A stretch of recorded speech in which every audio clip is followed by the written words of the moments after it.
Dígale qué bueno es verte en la casa del Señor. Nos alegra tanto que estés con nosotros aquí esta noche. Procure que nadie se quede sin un abrazo esta noche, sin un estrechón de manos.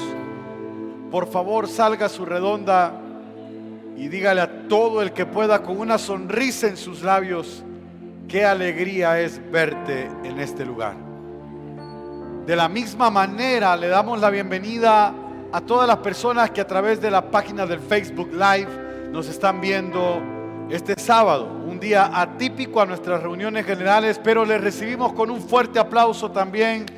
Gracias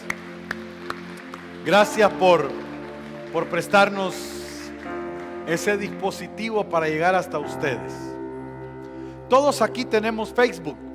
Creo que quien no tiene Facebook aquí hoy, permítame decirle, está considerado una persona desfasada. Así que todos tenemos Facebook. Todos tenemos algunas plataformas digitales o redes sociales como Instagram, TikTok, quizás Snapchat. Pero quien no tenga alguna plataforma como esta, al menos tiene WhatsApp. Al menos tiene WhatsApp. Y en WhatsApp, en Facebook, en todas estas plataformas, más Facebook creo que lo hace. Dice Facebook historias, tu historia. Y la idea es que usted suba una fotografía y cuente una historia a través de esa fotografía. Pero usted sabe que una fotografía realmente no cuenta toda la historia que hay detrás de esa fotografía. ¿Sí me estoy dando a entender, verdad? La pregunta es: ¿cuántas historias se pueden contar de un mismo episodio o de un mismo acontecimiento? Si todos fuésemos esta noche a contar lo que aquí va a suceder o lo que aquí está sucediendo, cada uno de nosotros contaría en esencia lo mismo, pero diferentes elementos que forman esa historia. Hoy quiero abordar el tema: un acontecimiento, tres historias. Repito, un acontecimiento, tres historias. Mateo capítulo 5, verso 1. Le pido con toda la amabilidad del mundo que usted me acompañe con la Biblia en mano. O esperamos a los chicos de media que nos ayuden o nos auxilien. Marcos capítulo 5, verso 1. Cuando lo tenga, le voy a esperar que usted me ayude con un amén para que podamos dar lectura a la Biblia y todos estemos en sintonía. ¿Le parece? Marcos capítulo 5, verso 1. Dice la palabra del Señor en el nombre del Padre, del Hijo y del Espíritu Santo. Jesús y sus discípulos cruzaron el lago de Galilea y llegaron a un lugar cerca del pueblo de Gerasa. Allí había un cementerio donde había un hombre que tenía un espíritu malo. Nadie podía sujetarlo, ni siquiera con cadenas. Cuantas veces lo habían encadenado y le habían sujetado los pies con gruesos aros de hierro, pero él rompía las cadenas y despedazaba los aros. Nadie podía con su terrible fuerza. Día y noche andaba en el cementerio y por los cerros, dando gritos y lastimándose con piedras. Gritos similares a ese. En el momento en que Jesús bajaba de la barca, el hombre salía del cementerio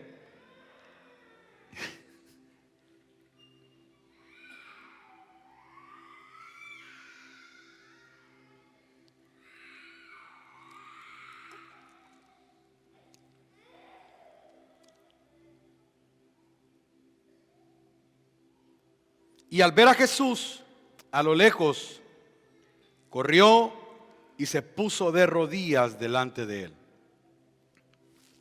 Jesús ordenó al espíritu malo: espíritu malo, sal de este hombre. Entonces el espíritu malo le contestó a gritos: ¿qué tengo que ver conmigo o contigo, Jesús, Hijo de Dios Altísimo? No me hagas sufrir. Por Dios te pido que no me hagas sufrir. Y Jesús le preguntó: ¿cómo te llamas? Él respondió: me llamo Ejército o Legión, porque somos muchos los malos espíritus que estamos dentro de este hombre. Por favor, te ruego que no nos mandes a otra parte. En una colina cerca de donde estaban, había unos 2,000 cerdos comiendo. Entonces los malos espíritus le rogaron a Jesús: déjanos entrar en esos cerdos. Jesús les dio permiso y ellos salieron del hombre y entraron en los cerdos. Los animales se echaron a correr cuesta abajo hasta que cayeron en el lago y se ahogaron. Los que cuidaban los cerdos corrieron al pueblo y contaron a todos lo sucedido. La gente fue a ver lo que había pasado. Cuando llegaron a donde estaba Jesús, vinieron al hombre que antes estaba endemoniado y lo encontraron sentado, vestido y portándose normalmente. Los que estaban allí temblaron de miedo. Las personas que vieron cómo Jesús había sanado o liberado a aquel hombre empezaron a contárselo a todo el mundo. Pero la gente le pidió a Jesús que se fuera a otro lugar. Cuando Jesús estaba subiendo a la barca, el hombre que ahora estaba libre, sano, el que antes había estado endemoniado, le rogó que lo dejara ir con él. Pero Jesús le dijo: vuelve a tu casa y cuéntale a tu familia y a tus amigos todo lo que Dios ha hecho por ti y lo bueno que ha sido contigo. El hombre se fue y en todos los pueblos de la región de Decápolis contaba lo que Jesús había hecho por él. La gente escuchaba y se quedaba asombrada. Regáleme 30 segundos, por favor, y ore conmigo. Padre, que tu palabra pueda ser oportuna, que tu palabra pueda ser asertiva, que tu palabra pueda llegar hasta donde tiene que llegar este día. En el nombre de Cristo Jesús. Amén y amén. Le damos un aplauso más al Señor, ¿les parece?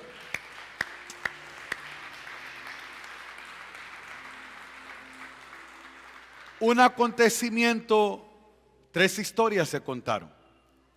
Gadara era una área predominante por gentiles.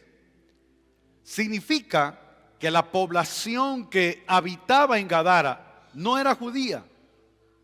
Esto es significativo para la historia que vamos a contar o que estamos narrando, porque Jesús no encontró en aquellas comunidades un tan solo judío. En un territorio donde las costumbres y las creencias eran diferentes a las que Jesús acostumbraba y a que el pueblo judío acostumbraba. Quiero comentarles, iniciando, acerca de la condición en la que Jesús encuentra a este hombre. Este hombre vivía en las tumbas. Esto nos hace pensar, o es un fuerte indicativo de una marginación social y una marginación personal a la vida de este hombre. Y no solamente hablo de una marginación social o personal, sino también espiritual. Estar en contacto con los muertos en la época de Jesús era considerado algo impuro. Esto lo venimos o se viene manejando desde el Antiguo Testamento. Si usted quiere hacer un estudio más profundo, le recomiendo leer Números capítulo 19, versículo 11 al 16. Pero el estado de aquel hombre refleja una desesperación, refleja una pérdida total de la identidad, del diseño por el cual Dios nos hizo a nosotros. Y esto resulta en él en una posesión demoníaca. Las personas sin Cristo reflejan una desesperación a causa del pecado. La aislación de su vida en las tumbas resalta un aislamiento y también un sufrimiento de parte de este hombre. Las personas sin Cristo reflejan una pérdida de identidad. El diseño que Dios estableció para el hombre no es vivir en tumbas y en cementerios. El diseño que Dios hizo para nosotros no es un diseño de esclavitud. El diseño de Dios para nosotros no es una vida de aislamiento y de sufrimiento. El diseño de Dios para nosotros no es una vida sin propósito. Por el contrario, el diseño de Dios para todos nosotros es que disfrutemos la vida como corresponde y correctamente. Pero la posesión demoníaca también representa una esclavitud al pecado. Este hombre descrito como fuerte, este hombre descrito como un hombre capaz de romper cadenas, es símbolo de la fuerza del mal que controlaba a aquel hombre. Legión es la unidad de soldados compuesta por 3,000 a 6,000 hombres. Y Jesús llega, y en la narrativa todos recordamos la historia que acabamos de leer, y Jesús le permite a esta legión de demonios que entren a los cerdos. Bueno, tres historias, un acontecimiento. La primera historia de los hechos de este acontecimiento se encuentra en el verso 14 al 17. Cuando los cuidadores de los cerdos allí comienzan a correr huyendo. Dice la Biblia que huyeron. Huir es un verbo que habla de premura, que habla de rapidez. Nadie huye despacio, nadie huye con paciencia. Así que cuando los cerdos se precipitan al mar y se ahogan, los que estaban cuidando los cerdos huyen de aquel lugar y cuentan una historia. Primera historia. La Biblia dice en el capítulo 14, en el versículo 14, que ellos fueron a la ciudad y fueron a los campos a contar lo que había pasado. Me llama la atención porque la Biblia no nos dice cuánto tiempo o cuánta distancia recorrieron, pero eran buenos comunicadores los tipos, buenos. No tenían Facebook, no tenían TikTok, no tenían para hacer un live y contarle a la gente de la ciudad lo que había pasado, pero la Biblia dice que en un corto tiempo corrieron. Escuche, diga conmigo, corrieron. Ellos corrieron a contarle a toda la ciudad y corrieron por los campos lo que habían visto. No tenían estas herramientas, pero corrieron tan rápido para dar la noticia.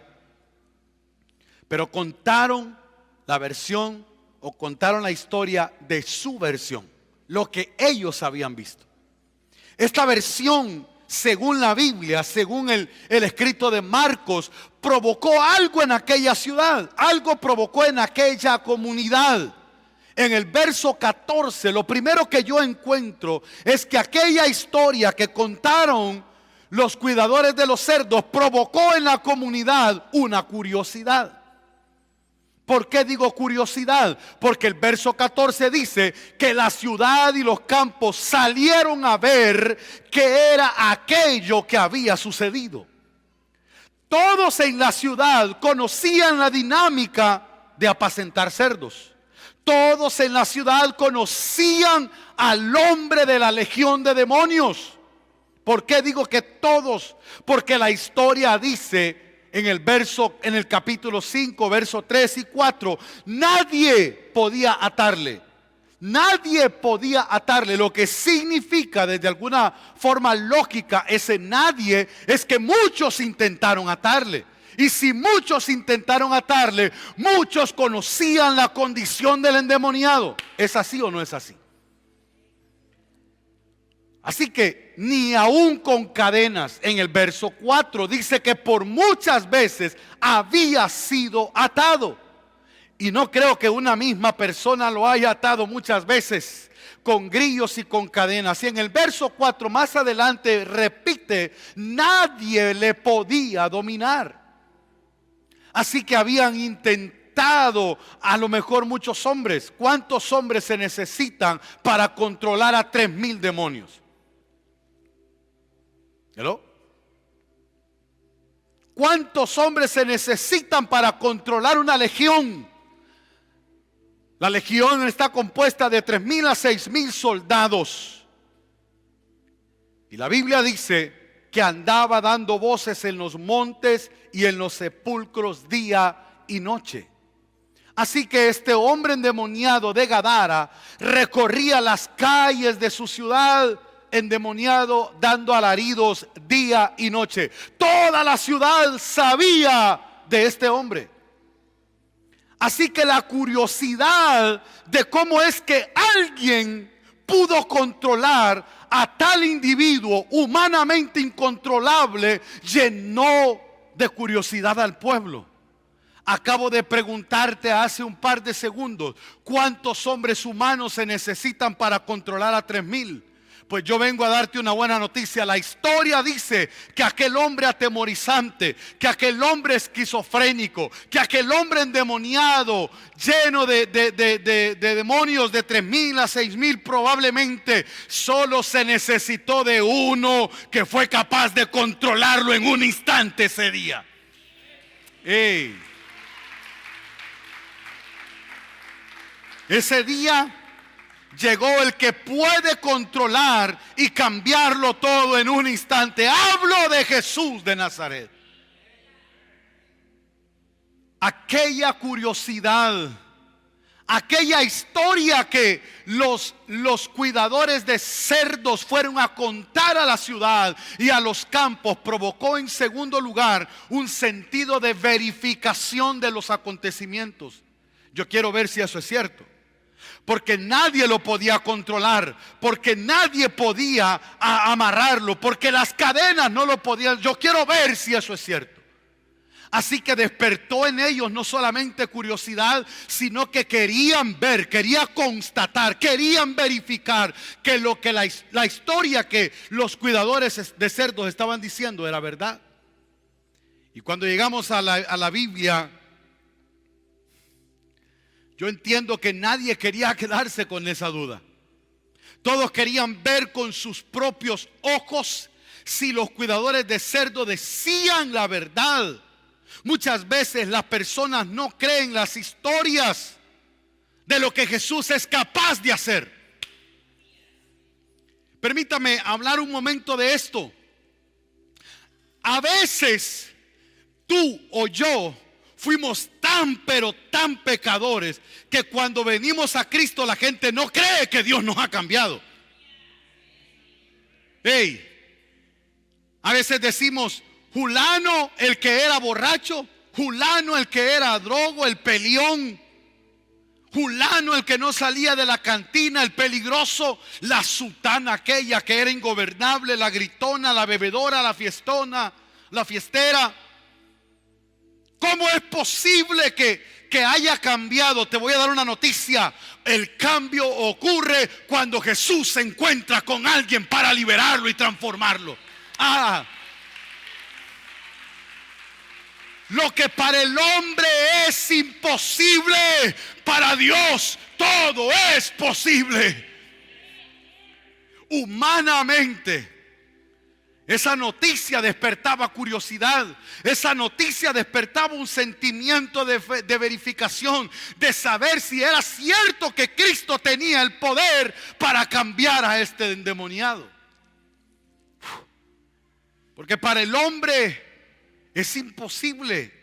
Era imposible. Los métodos humanos se escasearon. Los métodos humanos se esfumaron. Este hombre era ingobernable, era incambiable humanamente. Puede ser que aquí entre nosotros esté alguien, o a través de las pantallas nos esté viendo alguien que diga: yo ya no puedo cambiar. O este marido mío ya no puede cambiar. O esta mujer mía ya no puede. O este hijo mío ya no puede. Todo está perdido. Pero cuando lo has probado todo y cuando todo te ha fallado, prueba a Cristo, prueba a Cristo, prueba a Cristo, que Cristo es capaz de hacer que las cosas cambien, que Cristo es capaz de hacer que lo ingobernable se vuelva gobernable, que Cristo, aleluya. Este pasaje en este momento subraya la autoridad de Jesús sobre el mundo espiritual. Y si Jesús tiene autoridad sobre el mundo espiritual, también tiene autoridad en el mundo natural. Su capacidad para liberar al hombre de la posesión demoníaca demuestra su poder divino y su misión de traer libertad y sanidad a la comunidad, a la sociedad. Y cuando hablo de esto, hablo porque en el libro de Mateo, Marcos, Lucas y Juan, cuando Jesús comienza su ministerio, hermanos, recordemos las palabras de Jesús. Jesús dijo: el Espíritu del Señor está sobre mí, por cuanto me ha ungido para dar libertad a los cautivos. Y cuando yo veo al endemoniado de Gadara, recuerdo a Jesús diciendo: yo vine a dar libertad a los cautivos. Así que es un cumplimiento formidable de las palabras proféticas de Jesús. Pero el Espíritu del Señor está sobre mí. Amigo que estás aquí esta noche, tú que estás escuchándome esta noche, o tú que me estás viendo esta noche, solo Jesús, repito, solo Jesús puede dar libertad a tu alma esclavizada. Por favor, ayúdeme, codea al que está a su lado y dígale: no te duermas. Vamos. Voy a repetir esto y quiero ver si hay alguien que me ayude a confirmar. Solo Jesús puede traer libertad a un alma cautiva. Solo Jesús puede romper la esclavitud del alcohol, de las drogas. Solo Jesús puede romper la maldición de la enfermedad, de la depresión y de todo aquello que esclaviza tu alma, tu cuerpo, tu ser. Todo aquello que te humilla y que te degrada. Hermanos míos, pan de vida, recordemos que de nuestro lado está el liberador por excelencia. Él es nuestro amparo, Él es nuestra fortaleza, Él es nuestro refugio. No permita usted que el diablo ponga dudas en su mente. Si Jesús le ha hecho libre, usted es verdaderamente libre.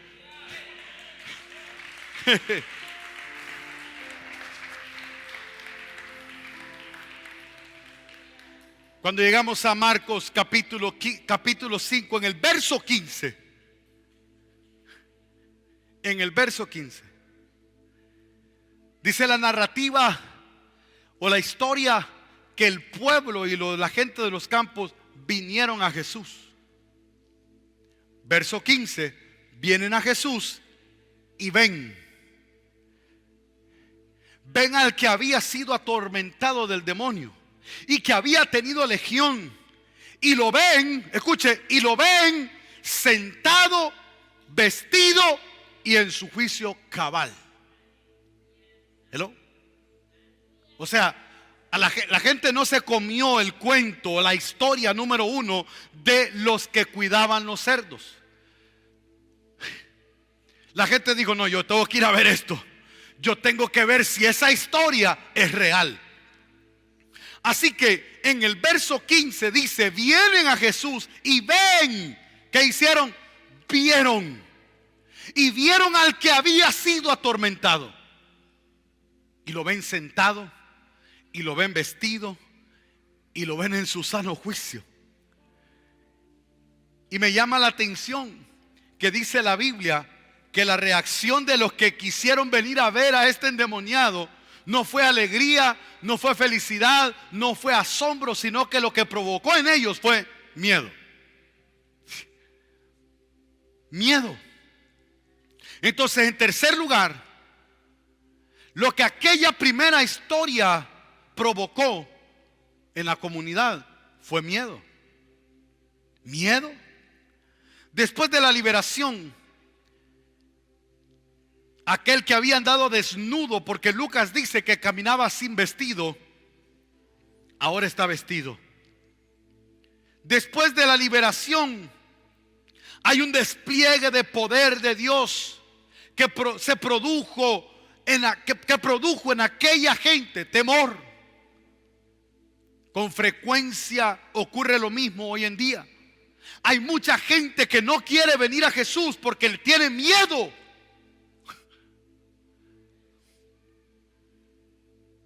No sé por qué.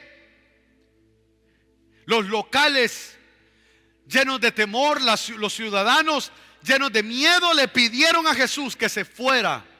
Y Jesús lo hizo. Pero déjeme abordar un poquito. Este temor puede entenderse desde varias perspectivas. Número uno, este temor puede entenderse porque produjo en ellos un impacto de milagro. El resultado inmediato fue la muerte de una manada de cerdos que se arrojaron al mar.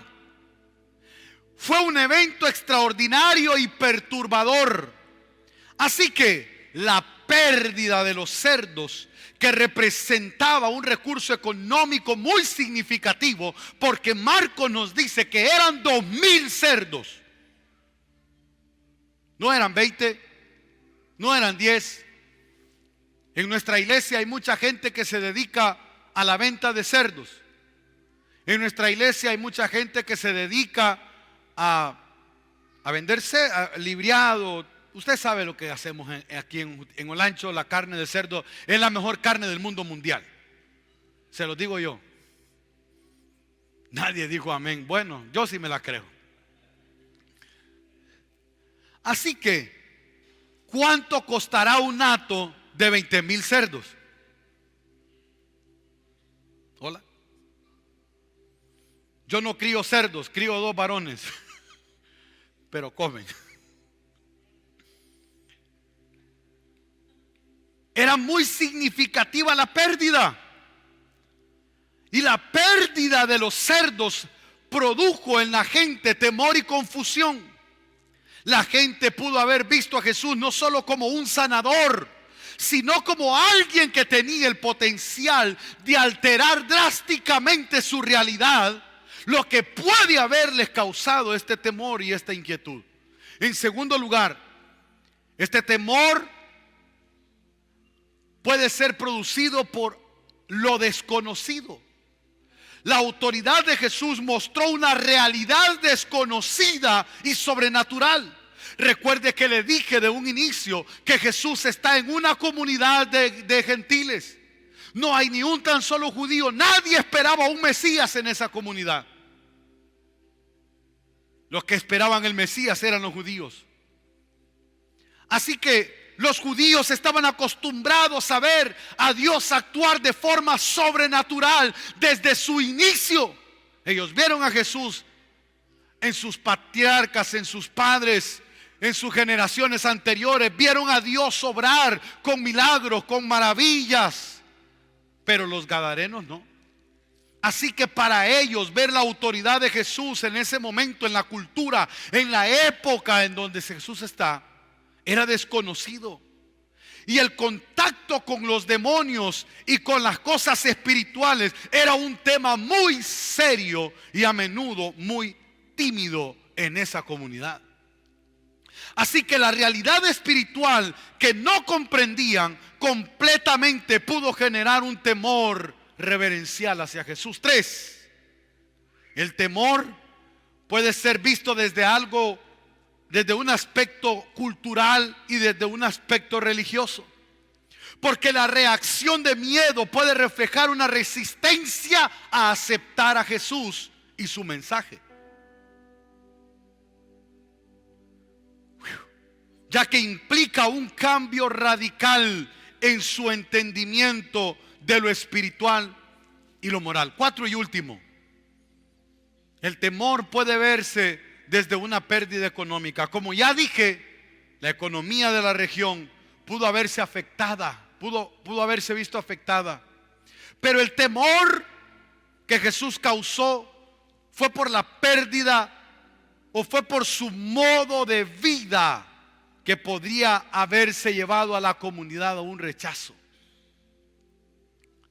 Finalmente, el miedo puede ser interpretado como un rechazo directo a la autoridad de Jesús, porque refleja una falta de fe de parte de la comunidad o una preferencia por vivir en la opresión y en el mal. Un acontecimiento, 3 historias. La primera historia la contaron los cuidadores de cerdos. La segunda historia la cuenta Jesús y los discípulos. Está Jesús, están los discípulos que acompañaban a Jesús y está el ex endemoniado sentado y bien vestido. Y dice el versículo 16 que cuando ellos vinieron y vieron a Jesús y ven al endemoniado, ellos le contaron lo que habían visto. Así que se cuenta una segunda historia de este acontecimiento. Cómo le había acontecido al que había tenido el demonio y lo de los cerdos. Y según la historia, según el escrito de Marcos, quien cuenta esta historia ahora no son los que fueron huyendo, sino que cuando vinieron a Jesús, Jesús les cuenta, los discípulos le cuentan y les dicen, esto fue lo que pasó. ¿Qué provocó esta segunda historia? Esta segunda historia comenzó a provocar un ruego a Jesús. Te rogamos que te alejes de nosotros. Te rogamos que te vayas fuera de nuestros perímetros.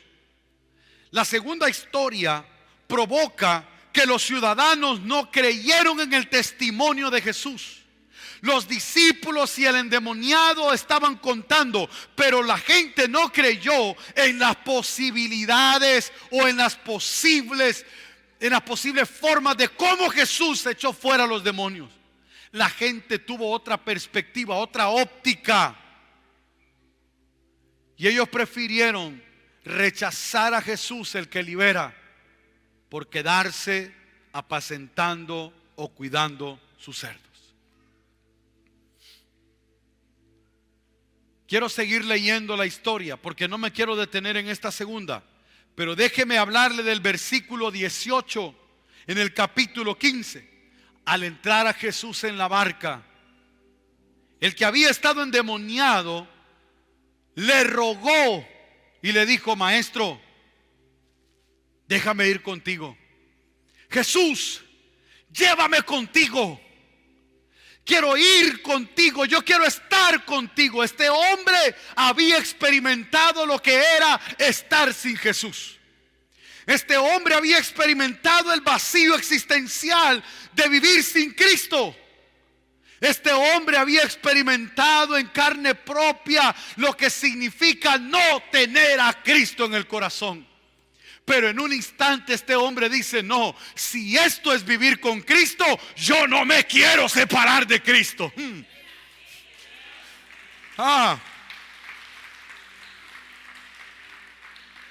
Pero Jesús no se lo permitió. Versículo 19. Mas Jesús no se lo permitió, sino que le dijo: vete a tu casa y a los tuyos. ¿Qué le dijo Jesús? Vete a tu casa y a los tuyos. Y se cuenta la tercera historia de este acontecimiento. Y cuéntales. Y cuéntales cuán grandes cosas el Señor ha hecho contigo y cómo ha tenido misericordia de ti. Voy a hacer dos preguntas esta noche para todos los que están aquí conmigo. ¿A cuántos de los que están aquí el Señor ha hecho grandes cosas con sus vidas?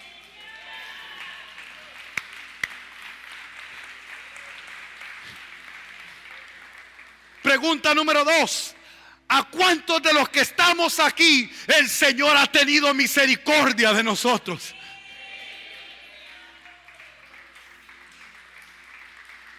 Pues ahora te voy a desafiar. Es tiempo de que le cuentes a los tuyos. Se cuenta la tercera historia. Porque quien cuenta la tercera historia de este acontecimiento no son los cuidadores, no son los discípulos. Ahora la cuenta el que había estado endemoniado. Hola. Una cosa es que usted escuche la historia de alguien a través de otra persona, ¿sí o no? Pero otra cosa es que te la cuente el que la vivió. Por eso es que dice el dicho, no es lo mismo verla caminar, ¿cómo es? Verla ir que caminar con ella, ¿verdad? No es lo mismo verla venir. Bueno, algo así.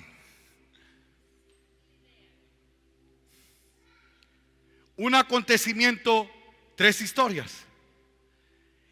Y comienza, el Señor le pide, Jesús le pide que cuente la historia desde su perspectiva y desde su experiencia, desde su testimonio personal.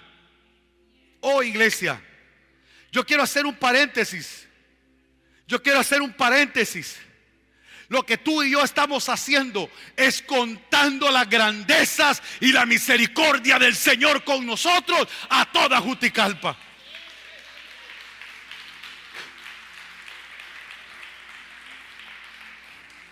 Me voy a permitir un momento decirle y contarle la historia de lo que está sucediendo.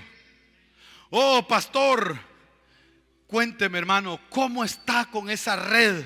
¿Cómo le va con esa red de hombres? Ay, hermano, un líder de red me dijo: mire, pastor, ha llegado a nuestra red un hombre machón, de esos holanchanos, grandotes, fuertotes. Ya lleva tres semanas. Y la última semana el Espíritu Santo lo quebrantó y empezó a llorar como niño y a decirnos la necesidad que tiene de Dios. Yo no sé si a ustedes eso lo alegra, pero a mí me emociona.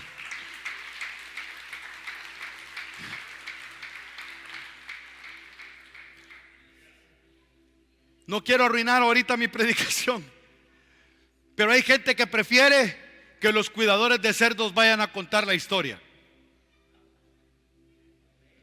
Yo sabía. Hay gente que prefiere que la gente venga y escuche la historia. Pero vemos aquí gente que preferimos contar la historia nosotros.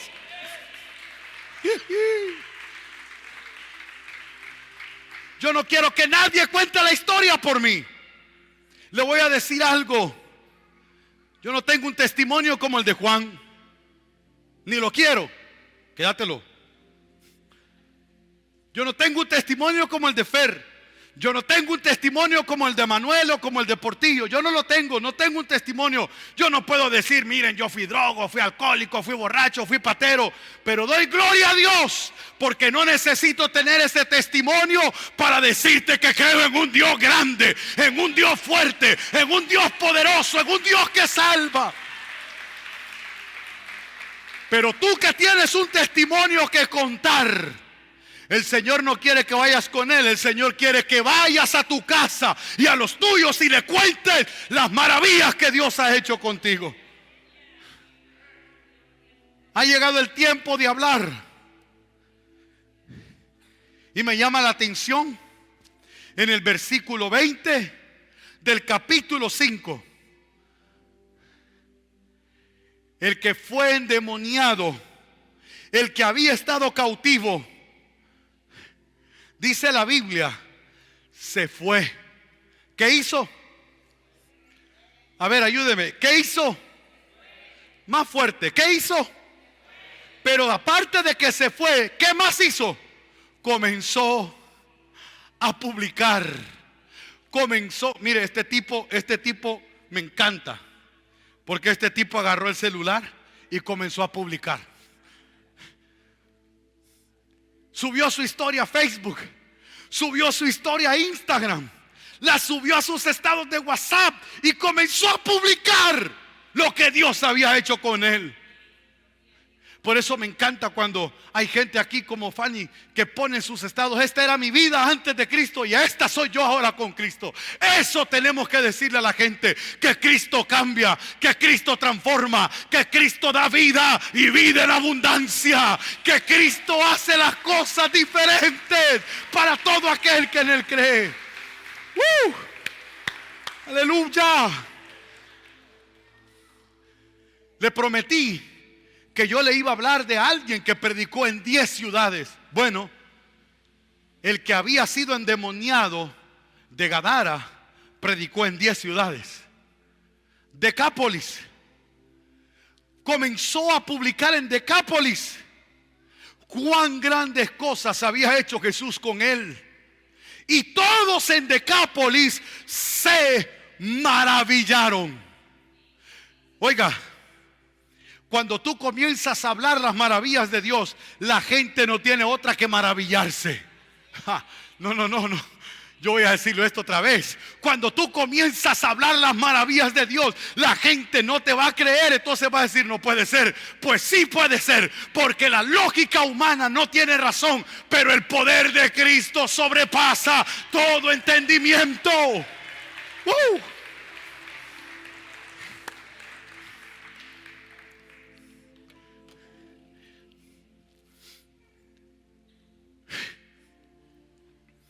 Jesús no le permitió que fuera con él. Probablemente porque los demonios habían logrado que el evangelio no penetrara en aquellos primeros ciudadanos. Voy a verlo desde esta perspectiva. Los demonios lograron que echaran a Jesús fuera. Qué raro suena eso, ¿verdad? Pero entonces Jesús, por respeto a ellos, se va, pero les deja un misionero.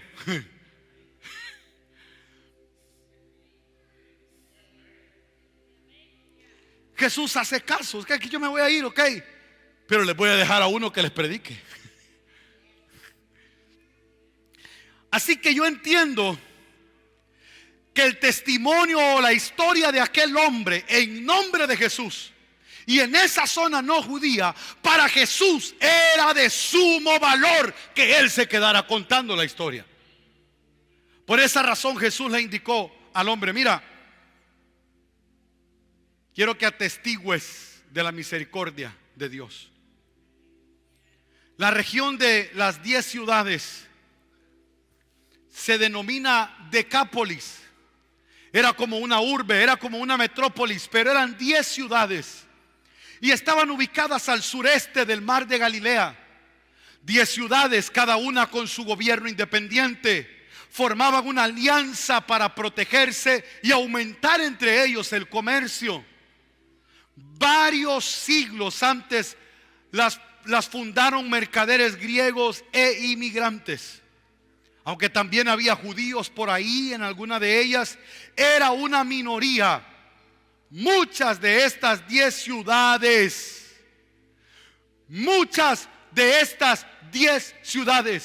de aquella Decápolis, donde aquel hombre comenzó a caminar, ya no caminaba dando alaridos, ya no caminaba desnudo, ya no caminaba arrastrando grilletes o cadenas. Ahora caminaba bien vestido, con Biblia en mano, diciendo: Cristo me cambió, Cristo me liberó, Cristo me transformó, Jesús cambió mi vida.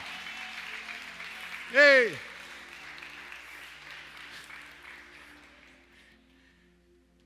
De aquellas 10 ciudades, algunos estudios dicen que al menos 8 creyeron en su totalidad en Jesús, el libertador de demonios. Hay alguna historia por ahí que nos narra que en aquella Decápolis se le autonombró, se le nombró a Jesús el libertador de los demonios. Este hombre se convirtió en un misionero de su propia comunidad. Iglesia, quiero terminar. La iglesia de hoy es la enviada por Jesús a contar las maravillas, a contar la misericordia, la grandeza, a contarle a Juticalpa de un Dios que salva, de un Dios que restaura, de un Dios que libera y que nos da vida. Por eso la iglesia debe funcionar. Por eso la iglesia debe darse cuenta de lo que estamos haciendo. Hoy, hey, se fue. ¿Me escuchan? ¿Aló? Todos.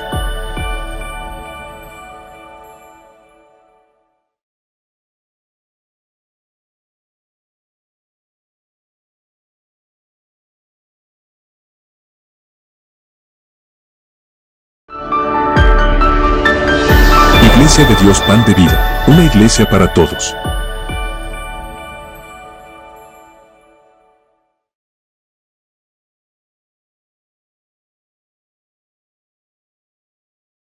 ¿Cuándo? Hoy.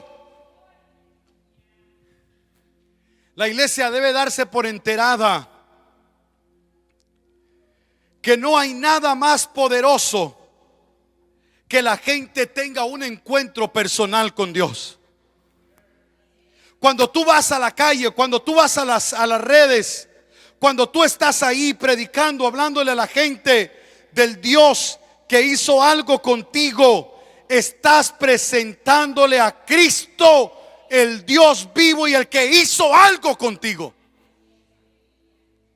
El encuentro con Dios lo que hace es que todo ser humano que oye que un encuentro con Dios es capaz de cambiar su situación, entonces para él se vuelve, escucha la palabra que voy a usar, para esa persona no se puede esquivar ni postergar un encuentro con Dios. Hay gente que necesitamos acercarla a Cristo porque es ingobernable, porque está cautiva, porque tiene tantas cadenas que le atan, porque quizás tiene legiones que le atan, pero conocemos al Cristo libertador.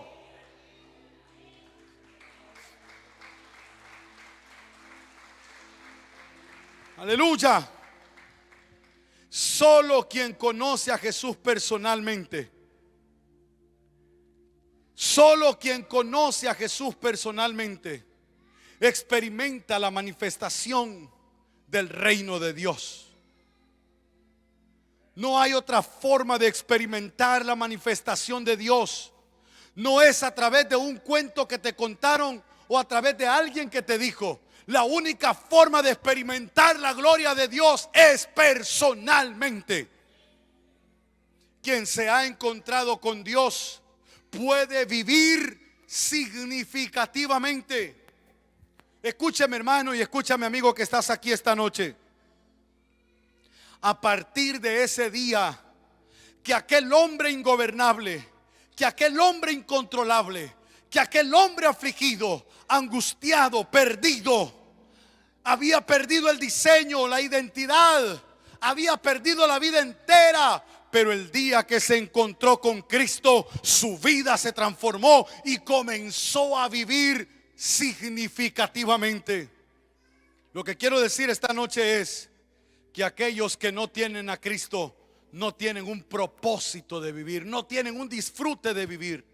Pero los que hemos conocido a Cristo disfrutamos cada día de este año.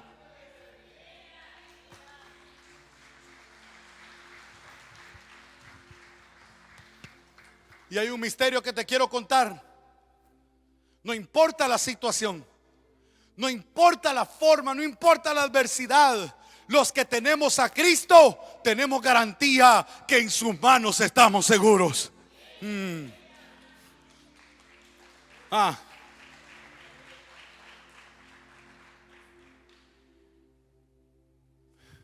Voy a hablar con la iglesia. Para que una iglesia sea relevante y a la vez irreemplazable, debe continuar la misión de Jesús. Jesús llegó a Gadara a liberar, era su misión. Yo he venido para dar libertad a los cautivos, pero la misión la continuó aquel que había sido liberado. Iglesia, es nuestra responsabilidad continuar con la misión de Cristo.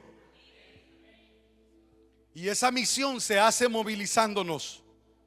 El exendemoniado tomó esta misión con responsabilidad, pero comenzó a movilizarse. La movilización exige que una iglesia deje la comodidad. La movilización de la misión exige que la iglesia deje la comodidad.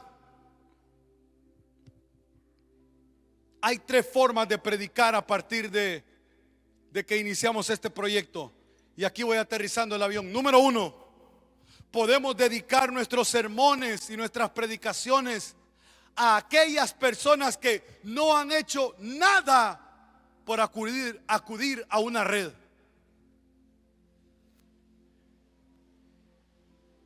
Pero le voy a decir algo, sería perder este valioso tiempo dedicar un sermón a eso.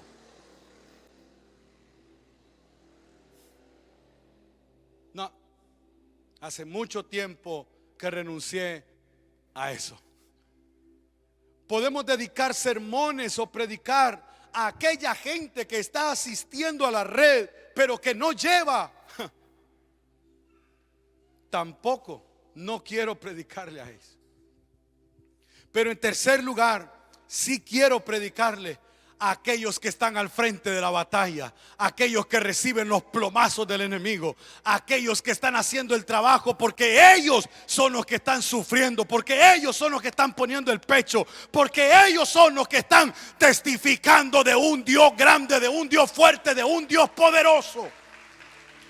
Ellos, me atrevo a decir esta noche, ellos son los que verán la gloria de Dios.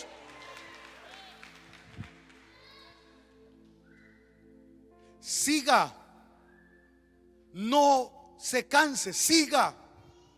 Si usted está asistiendo a una red y por alguna razón no ha podido ir, le animo a que vaya. Ese es el comentario. Si usted está asistiendo a una red y por alguna razón no ha podido llevar un amigo, siga insistiendo, no deje de asistir. Ese es mi comentario. Anyway, ahí nomás.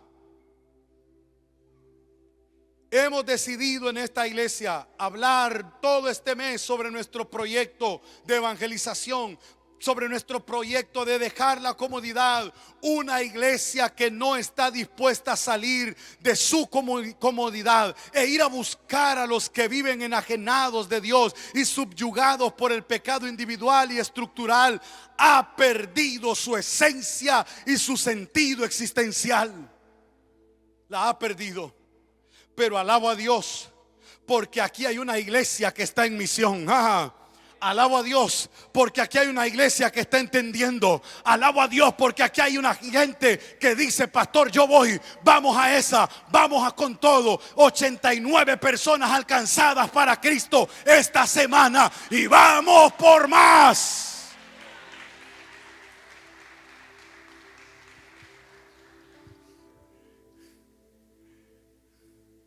La iglesia en misión es aquella que siempre está desplazándose a todas direcciones.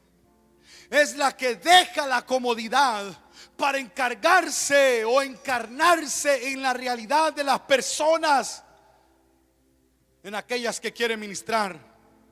La que siempre está dispuesta a usar los recursos financieros, los recursos humanos y demás para demostrar el amor de Dios a sus amigos. La iglesia cobrará relevancia cuando se moviliza a tocar y a servir a los demás. Por eso la iglesia debe movilizarse para recorrer las calles de Juticalpa, para recorrer las aldeas, los barrios, las colonias, para encarar los desafíos y aprovechar cada oportunidad que se presente para decirle a la gente: Cristo te ama, Cristo te puede cambiar, Cristo te puede liberar. La tercera historia no la va a contar los cuidadores de cerdos. La tercera historia no la va a contar el pastor. La tercera historia, y la más importante, ¿por qué? Porque la tercera historia la contó el que fue endemoniado y se ganó 10 ciudades enteras para Cristo. Hay un impacto profundo cuando tú cuentas tu testimonio. Hay un impacto espiritual cuando tú le dices a la gente lo que la gracia del Señor ha hecho contigo. Ese testimonio tiene tanto poder que puede hacer que un alma venga rendida a los pies del Señor. Tiene tanto poder hablar de Cristo, tiene tanto poder hablar de las maravillas del Señor, que cuando hablamos del Señor hacemos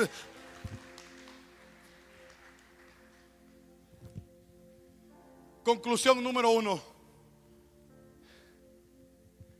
Cuando hablamos de Cristo y nos movilizamos como iglesia, cuando contamos la historia, es evidente que la autoridad de Cristo es irrefutable y nos acompaña.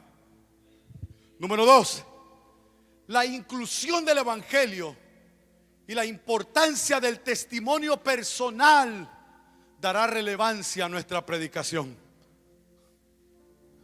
3 y último, la libertad o la liberación del endemoniado es un símbolo de esperanza y de redención que Jesús ofrece a todos independientemente de su condición. Independientemente de su condición, leer esta historia ofrece esperanza para aquel que no tiene ninguna.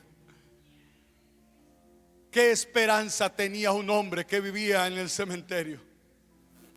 ¿Qué esperanza tenía un hombre que vivía gritando y dando alaridos de noche y de día?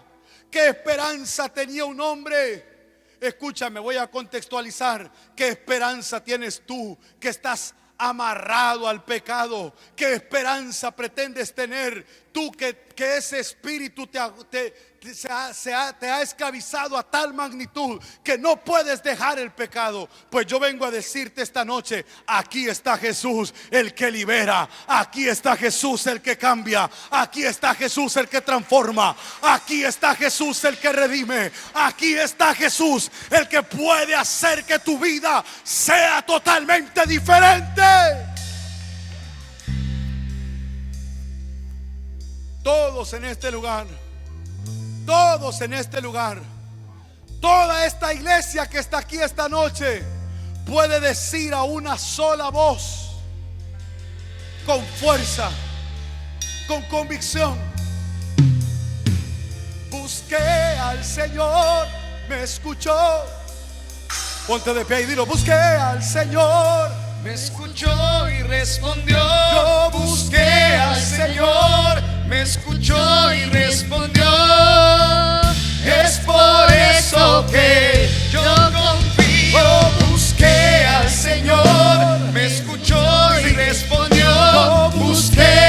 Señor, me escuchó y respondió. Busqué al Señor, me escuchó y respondió. Y es por eso que yo confío. Yo busqué al Señor, me escuchó y respondió. Busqué al Señor, me escuchó y respondió.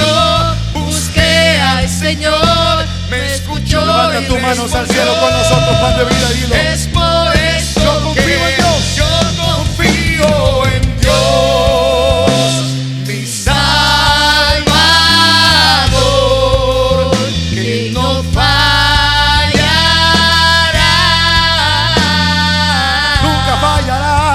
Nunca fallará. Levántalo y dile. Confío en Dios, mi Salvador, que no fallará.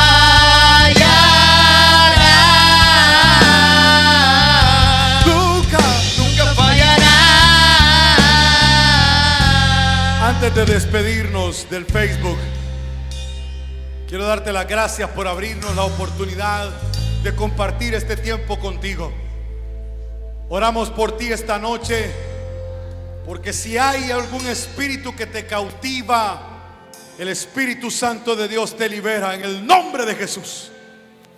Oramos para que haya libertad en tu casa, en tu familia y en tu persona.